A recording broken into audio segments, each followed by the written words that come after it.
New Haven, though, still faring fairly well. Fox 61's Julia LeBlanc joins us from there now. She's outside the Emergency Operations Center for that city. Good morning. Good morning. Yeah, we're actually inside the Emergency Operations Center now, where this is the hub for police, fire, and EMS. If there are any emergencies out there in the city of New Haven, this is the place you need to call. These are the folks that are going to help you out. They're tracking the storm, getting live updates to see what's going on out there in the Elm City. Here joining us now live is Mayor Justin Elicker. Tell us a little bit about what are you seeing so far? What's the latest update? So thankfully, it's been pretty quiet so far. We've been working to get people out of certain areas that we're concerned about there being flooding, in particular areas of the East Shore.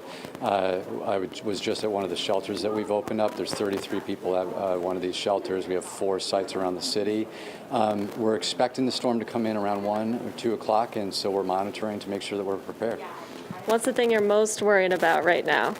Flooding first, and then once the storm passes, just how many power outages we're seeing across the city and how to get people's power back. You know, obviously safety is our first priority, and so that's why the flooding is in particular a concern for us. Typically see people try to drive through the floods and then they will get, you know, their cars stuck, and so we want to make sure that people do not do that. And also we want to make sure emergency vehicles can get to any site in the city. And so with the storm surge coming in, the kind of rain that we're seeing at the same time, that's a real problem, and that's what we're monitoring.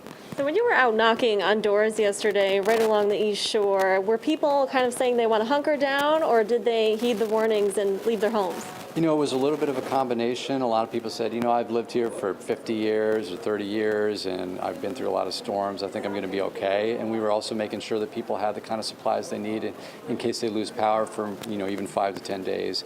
Some folks heeded the warning and went to stay with a relative. We actually were able to help one couple move with the AMR ambulance service last night to relocate to another location as well.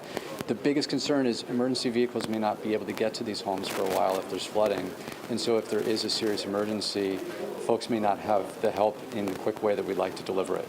And as we start to see the storm change, you know, literally by the hour, sometimes by the minute, what is now changing specifically for the city of New Haven?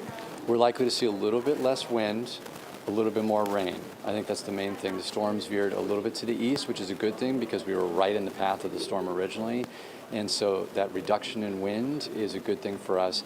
Also, because the storm is coming in faster, tide will start to go out. And that's a good thing as well because we are less likely to see the kind of flooding that we would at high tide. Okay. Any other message you want to get out to the folks in the Elm City right now?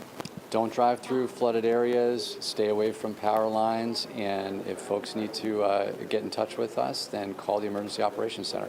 All right, Mayor, thank you so much for that update. We might be expecting another update from you later on in the afternoon. We're going to head to the shoreline and check back in on those conditions. For now, we'll send it back to you guys in the studio.